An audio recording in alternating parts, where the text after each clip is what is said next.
Muy bienvenidos a una nueva emisión especial. En esta ocasión va a ser la última y por lo tanto tiene que estar a la altura. La última por un tiempo, ¿no? Aquí en el Ágora Studios de la ciudad de Buenos Aires, para quien quiera filmar con esta extraordinaria calidad, ya saben, el Ágora Studios. Y no es chivo sino la reseña de un hombre satisfecho.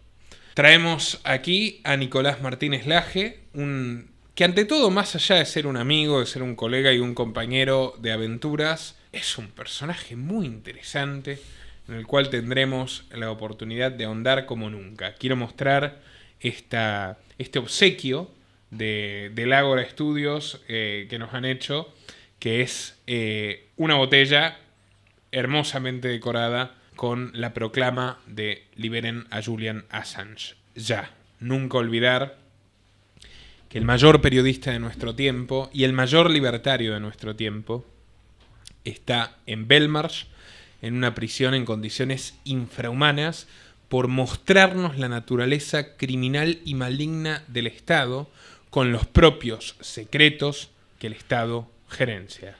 Dicho esto, nos acompaña también Guillermo Ferraro, que coentrevistará y hará algunas preguntas a Nicolás que le parezcan oportunas. Y sin más preámbulo, Nico, ¿por qué abandonaste las logias masónicas? Bueno, vamos a empezar despacito, suave, tranqui. Bueno, ya todos los que ven, ¿no?, el noticiero saben de dónde, más o menos quién soy y demás, pero bueno, vamos a contestar directo. ¿Qué pasó? Yo tuve en 2019, digamos, un momento de claridad respecto a las ideas del liberalismo y las ideas de la masonería. Vi una conexión muy profunda, digamos, ¿no?, entre los ideales: libertad, igualdad, fraternidad. Libertad como ausencia de coacción, igualdad ante la ley natural, ¿no? Todos otros tipos de nivelación es una desigualdad, la fraternidad voluntaria. Entonces, conectar, viste, cuando te hace sinapsis, ¿no?, en el cerebro, digamos, conectar esa revelación, dije, pará, ¿y por qué hay tanta idea socialista o estatista y esto que lo otro, ¿no? Entonces, digamos que una cosa fue llevando a la otra, me fui como discutiendo mucho cada vez más con la gente y demás, así que llegó un punto donde dije, mirá, la verdad que quiero hablar de estas ideas, las ideas de la libertad, tiene más sentido hacerlo afuera. Y ahí fue cuando empecé con el podcast en ese momento de mi canal, ¿no? En otras palabras, el ambiente de la masonería se fue enturbiando con socialismo, con autoritarismo, con ideas. No, en realidad yo me fui liberalizando y ahí me fui dando cuenta. Pero esto lo dije muchas veces, ¿no? De que Argentina en particular, porque no voy a decir la masonería en Inglaterra, en Italia, qué sé yo, no sé. Pero en Argentina, que es lo que yo conozco, se nutre de argentinos, evidentemente. Y la sociedad argentina es una sociedad principalmente progresista, socialista, tirando a fascista. Entonces, de golpe, mi proceso de profundizar y pensar, reflexionar en las ideas de la libertad me empezó a mostrar que, bueno, que había una incongruencia entre lo que se decía y lo que se hacía. Ese fue básicamente el punto. No es que se fue haciendo progresista, ¿no?, sino que esa era la situación y yo me fui dando cuenta de que yo estaba con un rayo liberalizador, ¿viste? Con los ojos láser, ponele. Así que bueno, así fue la experiencia que pasé. Y después, Nico, por supuesto, vendría la situación de 2020, ¿no? Donde ahí me parece a mí que las máscaras cayeron del todo. Porque y ya, hablando más en general, ¿no?, pero en particular donde yo estaba. Pero lo vimos en todos lados, la gente que valoraba la libertad versus, ¿no?, la gente que valoraba el autoritarismo, para decirlo súper suave. ¿Vos crees que en este tipo de fenómenos globales, profundamente liberticidas, definitivamente planificados, tal vez la máxima expresión de planificación estatista de la historia universal, inciden logias masónicas o masones, o en cualquier caso, si lo hacen, es un papel secundario el de la masonería y el papel primario es su función política o su función empresarial en la vida, llámale oficial, o la vida pública. Sí, yo tengo el profundo convencimiento de que la incidencia es 0 o -10 capaz. Lo que pasa es que generalmente la gente que ve el material y está en las redes y esto y lo otro, tienen una concepción desde afuera totalmente, ¿no?, rodeada de misterio, de misticismo y de poder y de historias de hace 200 años, ¿no? O sea, yo lo sintetizo de una forma muy, muy concreta. Vos para la masonería, que está a unas cuadras de acá, vos entrás mandando un mail, tenés una entrevista, esto es lógico como en cualquier lugar, pero es así. Ahora, hay un montón de sociedades secretas, ¿de qué sabe la gente? No sé, la OTO, Telema, ¿qué sabe la gente? No sabe nada. ¿Qué es la OTO? ¿Qué es Telema? La OTO, bueno, la Orden del Templo de Oriente, es una sociedad secreta también antigua, fíjate, totalmente oscurecido, ¿no? Desconocido para el público general, que en su momento Aleister Crowley, ¿no?, el famosísimo ocultista británico, en un momento fue el líder de la organización. Telema es, digamos, una filosofía o religión, depende de quién le preguntes, que fundó el propio Crowley, que sirvió como un cisma a la OTO. Muy interesante alguna de las cosas que dice Crowley, pero bueno, viste, tema de otro momento, ¿no? Porque es súper problemática, ¿no?, la figura. Hay por un lado una imagen pública y por otro lado las obras, que bueno, es muy diferente. De todas formas, el secretismo es parte del paquete, porque me imagino vos llegas a la masonería buscando conocimientos ocultos, ¿no?, que es la naturaleza del esoterismo. Ese fue el caso mío. Yo, inclusive, el primer contacto que tuve, o sea, pasaba caminando todo el tiempo por acá la calle Juan Domingo Perón, y siempre veía qué será, ¿no? ¿Qué onda? ¿Viste? La curiosidad. Pero el primer contacto concreto que tuve fue se llama una tenida blanca, que es cuando puede ir cualquiera a ver la ceremonia o ver, en ese caso era una exposición sobre hermetismo, ocultismo egipcio, digamos, para hacerlo súper fácil.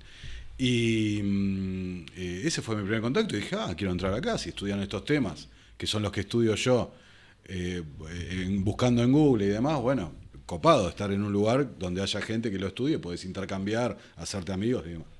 Ese fue mi interés. Hay gente que entra con la idea de, bueno, el poder o el dinero y esto y lo otro, y después y son muchos los que se van a los 15 días, porque se dan cuenta de que no funciona así. Sí, funciona en algún punto como rosca política para quienes la buscan, ¿no? Como podría funcionar igual un club deportivo, ¿no? Totalmente, pero claro, ahí está la esencia del tema.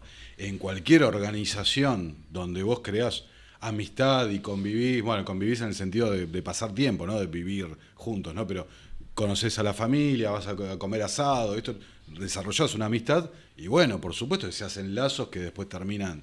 Necesitas un favor, ¿a quién vas a llamar? ¿A alguien que conoces o a alguien que no conoces? Es lógico eso. Mencionaste hermetismo. Viene de Hermes Egisto. ¿Quién fue o quién se supone que fue Hermes Egisto? Hermes Trimegisto. Nunca pensé que íbamos a hablar de esto. Hermes el 3 veces grande. Sí, es una figura mítica, porque la verdad, algunos dicen que fueron distintos sacerdotes o filósofos egipcios y esto. ¿Como Homero o Lao Tse? Claro, ¿no? O sea, digamos que no o Jesús. Claro, una figura, ¿no?, con una historicidad bastante discutible.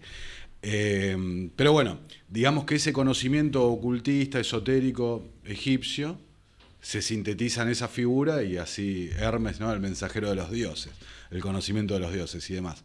Pero digamos que la base del esoterismo occidental parte de ahí. Las ideas de Egipto, helenizadas vía Grecia, ¿no?, y después, bueno, el desarrollo en Europa y demás. Pero, bueno, es un tema súper interesante.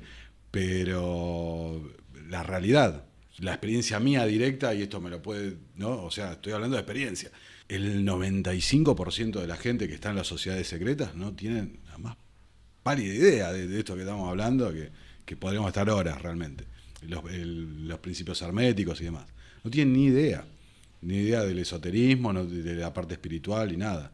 Entonces se convierte en ¿qué? En un club de amigos, ¿no? Los magios, el capítulo de Los Simpsons, ¿viste? ¿Cuáles son los mensajes de los dioses o algunos de los mensajes de los dioses que esta estructura de pensamiento mitológico le atribuye a Hermes Trimegisto? El mensaje de los dioses. Mirá, lo que pasa que hay un tema. Antes dijiste Jesús, ¿no? Entonces hay que pensar enseñanzas simbólicas. Metafóricas. Metafóricas, simbólicas, ¿no? No cosas literales. Entonces, por ejemplo, muchas de las cosas del hermetismo hoy las podemos entender como aspectos de psicología, que es, quizás, varias veces lo hemos hablado, Carl Gustav Jung, para mí cumple un rol fundamental en esto, en traducir que era psicología primitiva lo que hacían en el esoterismo antiguo. ¿Qué era, perdón? Psicología primitiva, psicología antes de que le pongamos el nombre de psicología. ¿Viste como popularmente se dice la magia es ciencia que no se descubrió, ¿no? Bueno, lo que hacían con el esoterismo era hablar mucho de procesos psicológicos. La alquimia es capaz el ejemplo que más claro puede entender la gente. Procesos de transformación psicológicos que se usaban, metáforas, símbolos, no sé, de todo. Pero el punto es ese, es entender eso, que son símbolos, son metáforas. El cristianismo en gran medida se define como un judaísmo sin prerrogativas de sangre. No quiero ahondar en el debate de la existencia o no del Jesús histórico, que en gran medida se basa en un historiador romano no inmediatamente contemporáneo, de ascendencia judía y que básicamente, como muchos historiadores de la época, por las limitaciones obvias, convertía rumores en hechos, por supuesto en su relato que es Flavio Josefo. Pero más allá de ese tema, el cristianismo es la extensión de un cuerpo religioso que se limitaba originalmente al pueblo elegido, a toda la humanidad. Y de hecho, el otro día lo comentaba con nuestro querido amigo Tomás del Gentilhombre, es importantísima la evangelización. O sea, el cristianismo tiene el éxito político que tiene, que de hecho trasciende al Imperio Romano, que se quiere salvar cristianizándose, se termina de arruinar cristianizándose, pero todo el mundo, hasta los bárbaros que lo hicieron caer, empezando por Teodorico y compañía, se cristianizan. Es justamente este mandato de evangelizar, de extender el mensaje. Contrapuesto al esoterismo de los masones y al esoterismo en general. ¿De dónde viene esta idea de el conocimiento oculto, que es para unos pocos entendidos, unos pocos elegidos? Porque un amigo me señaló la similitud de esta idiosincrasia esoterista con esos cultos más antiguos que eran que eran excluyentes y no inclusivos. Bueno, mirá, varias cosas. Primero, y esto por el canal de YouTube, varias veces en los comentarios, viste, no puedo creer cómo la gente se olvida de este detalle, ¿no? La Biblia. Nosotros hoy entendemos la Biblia como, ¿no?, un libro rígido, compuesto, ¿no?, etcétera. Pero la Biblia originalmente no era esa. Sí, en las Biblias. Claro, o sea, tuvo todo un proceso de transformación acompañado de lo que decís vos, de la toma del poder, digamos, ¿no? O de servir de vehículo para la continuidad del imperio, como lo quieras decir, ¿no? El Imperio Romano. Pero yo cuando hice hace un tiempo un video hablando del gnosticismo, señalaba eso, de que en ese periodo vos tenías lo que se llamaban sectas, pero un montón. Un montón. Lo leí literal, textual en ese momento, es como 50 sectas denominadas gnósticas que fueron perseguidas y pasadas todo por la espada, digamos, ¿no? Entonces, la gente hoy olvida completamente ese detalle. ¿Cuál? De que la Biblia no es una cosa revelada, sino que fue una cosa que se fue transformando. Yo diría que es un recuerdo encubridor en términos freudianos.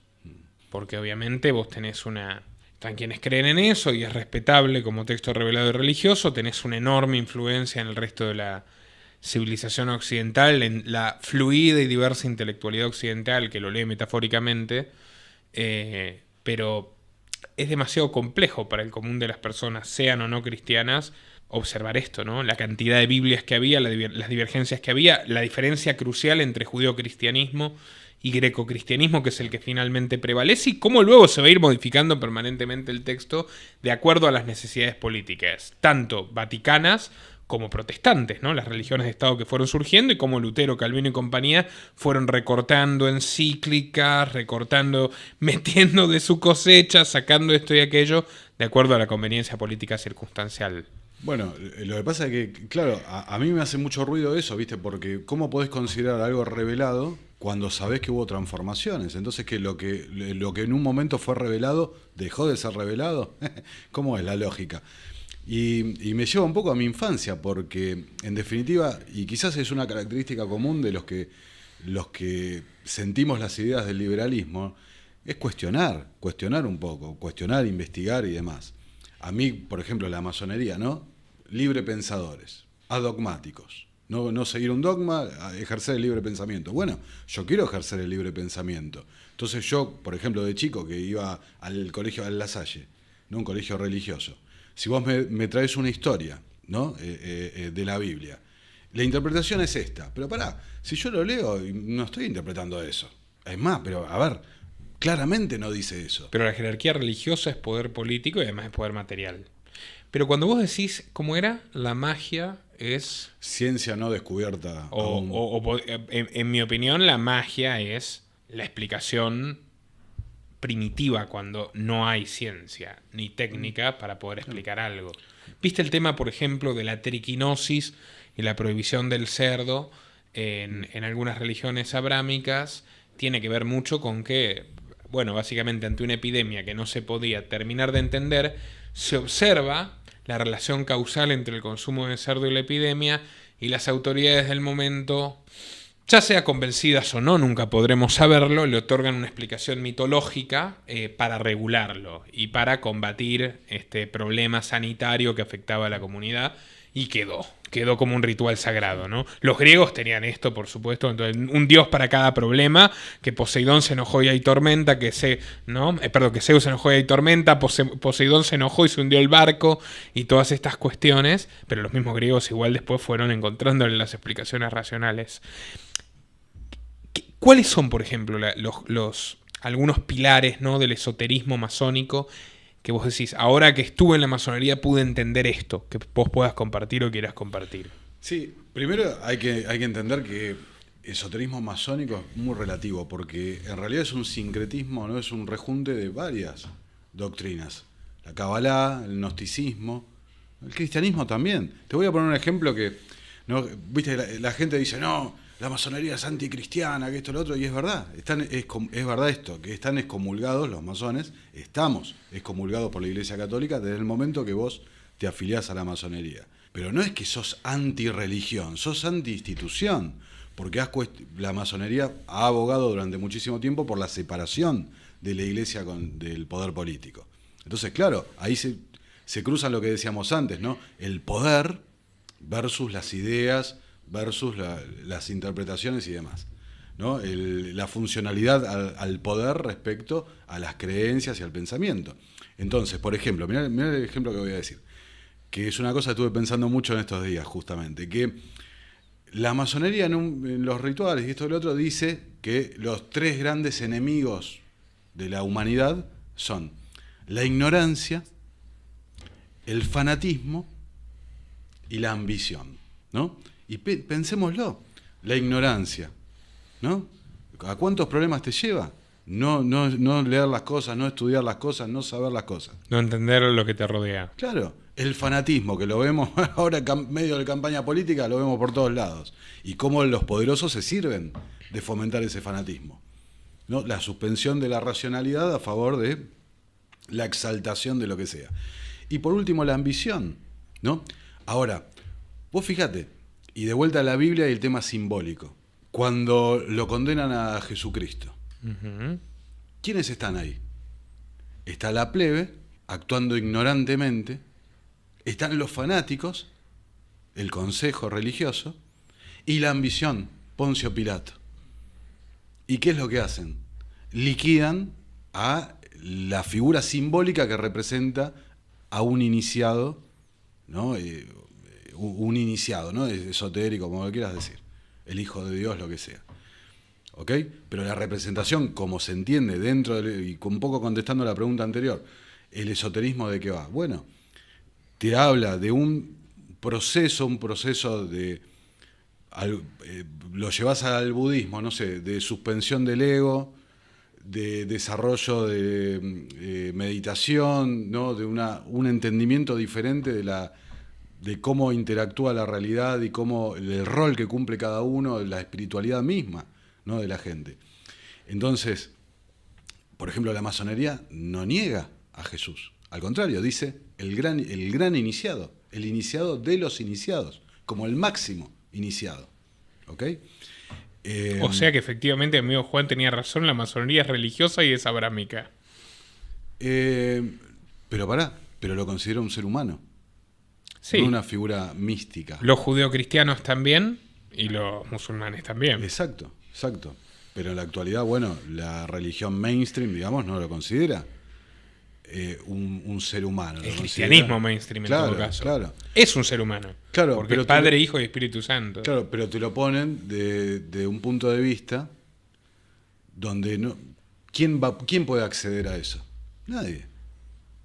Es el Hijo de Dios. ¿Quién puede cumplir ese proceso de desapego de la materia en favor del espíritu? ¿No? ¿Quién lo puede cumplir? No, lo queda relegado a una cosa sobrenatural que no se puede. Entonces, ¿qué te queda? La expiación, la culpa, ¿no? Y el sometimiento a la autoridad. Versus liberarse de todas las cadenas de la materia y demás. Bueno, ya me estoy poniendo en profundo de estos temas, pero el punto es ese, de vuelta simbólico. ¿Qué representa la cruz? La cruz representa la materia, la elevación, ¿no? del espíritu por sobre la materia. Bueno, pero qué sé yo. Yo alguna vez entrevisté a José Venegas y le saqué este tema, porque me parece muy interesante, el tema del jardín del Edén, que es un punto clave, no sé, se me viene ahora a la mente Jordan Peterson, ¿no? Súper conocido, hablando de esto. Un punto clave sobre el que se construye mucho del pensamiento occidental, ¿no? La alegoría del jardín del Edén. Sí, que es el castigo por la búsqueda del conocimiento. Bueno, ahí está. Lo que pasa es que muchos como lo interpretan. El castigo por la desobediencia, ¿no? Ahora, pero ¿está mal buscar independizarse? ¿Está mal buscar el conocimiento? ¿Está mal querer salir de una situación, no sé, de servidumbre y demás? Igual permitime mi interpretación, y el que se ofenda que no mire, obviamente, porque en esto la derecha se ofende tan fácil como la progresía. El pecado original del cristianismo es entender en gran medida que el fruto prohibido, que es lo que nos define como hombres, es saber. Querer saber en vez de querer creer. Querer creer es querer obedecer y es fe. Querer saber es la razón y la conquista del mundo por parte del ser humano. Es lo que nos condena a la perpetua infelicidad. Luego viene el cristianismo. Bueno, en realidad pues este es el pecado original del judeocristianismo. Luego en el cristianismo, en el greco-cristianismo, cargado de metafísica platónica y un montón de cosas, Jesús viene a redimirse, se sacrifica por todos nosotros para que, bueno, tengamos perdón, la posibilidad de perdón. Eso sí, con arrepentimiento de ser lo que somos. Todo esto redunda en que en realidad los hombres somos dioses, Dios está hecho a nuestra imagen y semejanza. Esa es la cuestión. Somos dioses y somos demonios. Nosotros, por evolución darwiniana, en eso sabes que yo soy muy exotérico, esta es mi opinión, y obviamente respeto la tuya. Por evolución biológica logramos desarrollar las capacidades del entendimiento y la transformación de la realidad que tenemos, y ante la magnitud, lo sublime de este bellísimo azar de la física, necesitamos inventarnos explicaciones místicas sobre qué es lo que nos trajo aquí, porque no podemos soportar ser tan geniales y al mismo tiempo ser tan miserables y tan malvados, y ahí aparecen dioses y demonios y todos los sistemas de pensamiento hasta llegar a la New Age, etc. ¿Tu concepción de la masonería es básicamente, son metáforas edificantes sobre la realidad y la naturaleza humana? ¿O crees que hay algo más? Sí, creo eso, sí, sí. Son representaciones simbólicas de enseñanzas o conocimientos y demás. No hay más que eso. Mirá, me acuerdo una vez, viste, antes te decía, mucha gente que entra con una concepción equivocada, que es la que tiene la mayoría de la gente, realmente, y se desilusionan y se van al toque. Y una vez entró uno, hace tantos años que ya no recuerdo el nombre, y el tipo me dice, bueno, ¿y cuándo hacemos la magia? ¿No? Y, o sea, fueron y pues, se fue a quejar, porque, o sea, entré, pero che, no. Y le dijeron, ¿no? Estás totalmente. Y se fue, tuvo 2 semanas. Inclusive me lo habían puesto a mí como que fuera como un estilo de tutor, para que. Y, ¿qué voy a hacer con un chico que está con una concepción tan equivocada de la situación? Vos fíjate que antes decía el tema de la psicología, que nombramos a Crowley, ¿no? Aleister Crowley. Y Aleister Crowley, que escribió un montón de libros sobre la magia, ¿no? Y conozco, ¿no? Y los que están viendo saben a quién me refiero, gente estúpida que se la pasa haciendo con las velas y esto que lo otro. ¿Qué, Ouija? Cosas así, ¿no? Haciendo magia. Y sepan que Aleister Crowley, uno de los ocultistas más conocidos, ¿qué decía que era la magia? Decía, la voluntad manifestada. Eso solo, ¿no? Que estás invocando esto o lo otro, no. Programación neurolingüística se diría ahora. ¿Entendés? Y Crowley ponía el ejemplo. Yo voy a hacer magia. Voy a agarrar un instrumento mágico, un lápiz. Voy a agarrar otro instrumento mágico, un papel, y voy a escribir un libro. Y con esto voy a transformar el mundo, mi voluntad. Y bueno, eso es psicología puesta en acción. Pero bueno, qué sé yo, hay mucha gente que, como las cuestiones religiosas se va a lo literal, ¿no? En las cuestiones esotéricas también se van a lo literal. Y termina, bueno, fanáticos, ignorantes y ambiciosos, con la cabeza quemada, efectivamente. Y hay fanáticos, ignorantes y viciosos en la masonería. En todos lados, Nico, en todos lados. Si la sociedad, vamos a decir la verdad, todos somos ignorantes en algo, pero la gran mayoría de la gente es ignorante en un montón de cosas, ¿no? Antes lo hablábamos fuera de cámara respecto a las situaciones actuales, políticas y demás. ¿Cómo lo tenés, viste?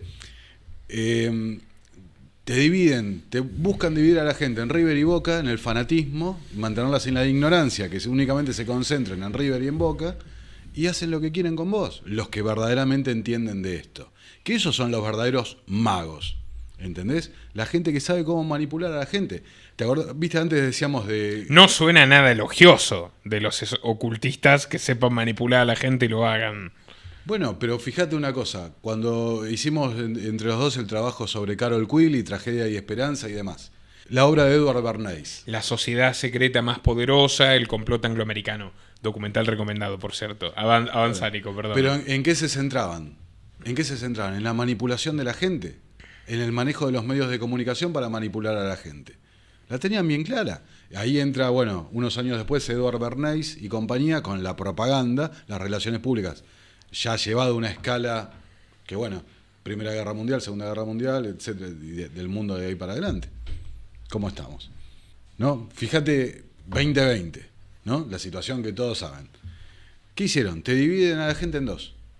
Los obedientes, que son los ángeles benefactores y esto que lo otro, versus los otros que son los... Perdón, los obedientes son los pobres de espíritu. Léase los pusilánimes, los que se humillan y serán exaltados, los últimos que serán los primeros, que es básicamente bastante orwelliano, que es lo malo y lo bueno. Y los que no obedecen son los problemáticos, pecadores, egoístas, etc. Son la gente, pero te señalan, los malos. Entonces, bueno, cada uno va por su lugar. Ahora, viste, cuando se confirma quién tenía razón, ahí, viste, seguimos para adelante, no pasó nada. Pero ¿qué pasa con Europa, Ucrania, Rusia? ¿Qué pasa también? Pasa lo mismo. Más allá de lo que siempre decís y te superbanco, una cosa es el agresor, ahí está. Pero ¿cómo lo visualiza la gente? que la banderita en el perfil. Igual la banderita del perfil están los que tienen la banderita de Ucrania y creen que Zelensky es un héroe. Cuando Zelensky es un tipo que durante años trabajó para Putin y que le importa nada a los ucranianos y que los obliga a morir, y están los otros con la bandera rusa, son peores, objetivamente peores, porque están con el invasor asesino genocida que está arrasando a los civiles de Ucrania y, permitime, es peor el invasor que el invadido siempre, incluso entre los políticos. Pero Nico, totalmente de acuerdo, pero el punto es ese. Buscan que la gente se quede en ese lugar, el lugar de fanatismo. Zelensky es no sé, el enviado de las fuerzas del cielo. O Putin es el reinventor, claro, de la civilización cristiana. El que va a frenar el globalismo, ¿no? El salvador de la agenda del arco iris. Con el íntimo amigo Klaus Schwab y con Nathan Rothschild, su socio. Nico, sí. Me dijiste que ¿quién decía que escribir en un papel ya es transformar al mundo? Aleister Crowley. Bueno, me recordaste a un gran metafísico y un bellísimo poeta que dijo: un hombre que cultiva su jardín como quería Voltaire, el que agradece que en la tierra haya música, el que descubre con placer una etimología, dos empleados que en un café del sur juegan un silencioso ajedrez, el ceramista que premedita un color y una forma, un tipógrafo que compone bien esta página que tal vez no le agrada, una mujer y un hombre que leen los tercetos finales de cierta canción, el que acaricia a un animal dormido, el que justifica o quiere justificar un mal que le han hecho, el que agradece que en la tierra haya Stevenson, el que prefiere que los otros tengan razón. Esas personas que se ignoran y quizás sin saberlo están salvando al mundo. Jorge Luis Borges. Muy bueno. Pero ¿qué opinión te merece? ¿Borges en general? No. ¿Qué opinión te merece la idea de que los pequeños actos cotidianos son la verdadera salvación? Bueno, a ver, es un poco la idea del canal mío cuando empecé. Pues yo creo eso, no creo ¿cómo lo puedo decir? La cosa mesiánica que tanto vemos ahora en Argentina con el candidato Milei y demás. Y que se suben muchos a eso, ¿no? De las fuerzas del cielo y esto y lo otro. No, la realidad la transformás en tu metro cuadrado, ¿no? En tu ámbito de vida, de las cosas, tus actos y demás. Ahí transformás la realidad. Yo creo que transformo más la realidad desde una pequeña webcam de apenas HD y diciendo las cosas que digo, compartiendo las investigaciones que hago, tratando de arrear gente como si fueran, no sé, discípulos y demás. Qué sé yo, ¿no? Yo creo eso, que se transforma así. Y así, en definitiva, también es un punto de vista pacífico, ¿viste? De la vida. No realmente entender así, de que no caer en esa soberbia de querer transformar la vida de los demás a través de la fuerza o no sé cómo decirlo. La imposición. Claro, pues sí, tal cual. No tratar de imponer, utilizar la fuerza, ¿no? para promover las ideas o la agresividad, ¿no? Tanto que lo vemos ahora, ¿no? Esa agresividad del discurso y demás. ¿Y qué transforman? No transforman nada. Al contrario, perpetúan ese ciclo de dominador, dominado, de violencia, de sumisión, cómo vive la humanidad, realmente no. Yo hace poco hice una entrevista a un masón de un grado 33 y ¿qué decía? ¿No? Fracasaron las sociedades secretas, porque el objetivo era colaborar en la libertad, en la promoción de la libertad de la gente. Y mirá cómo estamos. Nunca, no sé, 1984, literalmente. Entonces, han fracasado. ¿No fueron para vos en ningún caso las logias masónicas? Pues para mí sí, lo digo abiertamente. En algún momento las logias masónicas conjuraron por más libertad. Sí. Ejemplo, la independencia latinoamericana, mal que les duela a los hispanistas, poner de rodillas ese imperio atroz, pobrista y oscurantista, continuador del feudalismo, a destiempo, con gente como Francisco de Miranda, y los demás que igual también fueron un poco traidores, ¿no? Como Bolívar y compañía, pobre Miranda, como terminó. Pero después vos tenés la sociedad fabiana, y esta premisa de nosotros los pocos elegidos que sabemos, vamos a empujar a la sociedad no para que se revolucione y se entregue al socialismo, sino para que evolucione paulatinamente, imponiendo el socialismo en forma gradual. Sí. Esos tipos eran masones, los fabianos. Hicieron o por lo menos eran masones que hicieron su propia logia, pero se inspiraron en toda esa estructura para someter a la humanidad, y les ha funcionado de maravillas en Inglaterra con el laborismo y en muchos lugares, acabando con libertades económicas e individuales. ¿Realmente no crees que haya logias que enteramente se conformaron para conquistar poder e imponer dogmas o intereses al resto de la humanidad? Bueno, si retrocedes 200 años, dijiste acá los movimientos de independencia en Sudamérica, ¿no? En definitiva, San Martín, todos los próceres argentinos eran masones. Ahora, tranquilamente lo que puede decir un hispanista es que estaban actuando siguiendo los intereses de la corona británica, en contra del Imperio Español. Tranquilamente lo pueden decir. Y probablemente tengan razón. Probablemente estuvieran cumpliendo una función política y demás. También probablemente hubiera gente que de verdad decía no se libertad, y fuera la corona española, fuera la corona británica también. Bueno, el cultísimo Francisco de Miranda, que es el padre de las Américas, junto a su amigo Thomas Paine, que arriesgó el cuello luchando contra los ingleses en la Revolución Americana, contra los franceses, contra el absolutismo francés primero, y luego contra los absolutistas jacobinos en la Revolución Francesa, y finalmente contra los españoles. Él fundó la Logia Lautaro, se cansó de las condiciones que ponían los ingleses para el apoyo y se fue a los 50 años, si no recuerdo mal, con 200 hombres en un barquito a pelear. Y Bolívar, que sí estaba lleno de ambiciones horrendas, y lo logró, se convirtió en el gran dictador de aquella región, su discípulo lo traiciona y lo entrega a los españoles, y muere en una cárcel Francisco de Miranda. Pero claramente Francisco de Miranda no era un agente inglés, era un aventurero heroico abrazado a la idea de la libertad. Bueno, pero y los otros eran oportunistas, que usaron la logia para conquistar poder. Bueno, es que ahí se mezclan muchas cosas, Nico, porque vos fíjate que también históricamente hubo un enfrentamiento entre la masonería francesa con la británica. La escocesa, ¿no?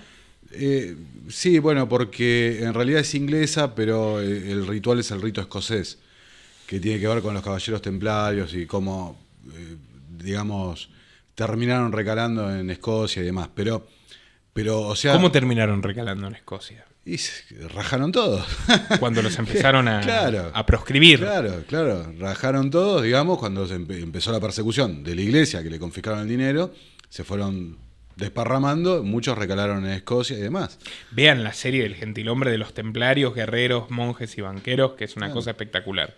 Ahora, por eso, viste, decimos la masonería y la realidad es esa. Hay muchas internas, hubo históricamente enfrentamientos con Francia, Estados Unidos, después se suma como una fuente, un aspecto de poder y demás. Ahora, lo que dijiste antes, respecto a los elegidos, ¿no? Hablando de la sociedad fabiana, es cierto eso, es cierto, y es una cosa con la que yo personalmente no estoy de acuerdo, con esa visión del esoterismo y demás, de el núcleo, ¿no? El núcleo, los iniciados versus el resto. Para mí son conocimientos que no deberían ser secretos. Ahora, ¿cuál es el argumento que usan? A ver, en la Biblia está también, ¿no? Porque Jesús enseñaba una cosa a los discípulos y otra cosa a la gente, ¿no? A los discípulos les hablaba de una forma, dice, a la gente les hablaba en parábolas y esto que lo otro. O sea, había un núcleo interno esotérico y un núcleo externo exotérico. Como pasa también con la iglesia, con todo, ¿no?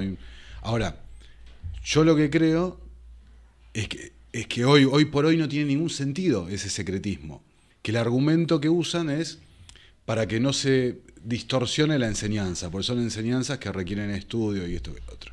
Entonces, que si vos lo lanzas al público, se distorsiona, se vulgariza y termina perdido, ¿no? Deformada la enseñanza. Ese es el argumento que usan. Que está bien, lo entiendo, pero yo no lo comparto. Porque hoy por hoy entras a Google y están los 33 rituales de la masonería. Entonces, literalmente a 2 clics, ¿no? Ritual grado 1, pum, te aparece. Entonces no hay ningún secreto. El secreto es estudiarlo, que es lo que falta, ¿no? Lectura, esfuerzo y demás. Pero eso faltan todos los ámbitos de la vida, ¿no? Y cada vez se va, digamos, dificultando más lo hemos cubierto en el noticiero con la inteligencia artificial y esto que lo otro. Ya no se requiere que la gente piense, ¿no? Te dan servido todo, la información y demás. Nuestro trabajo depende de tu apoyo.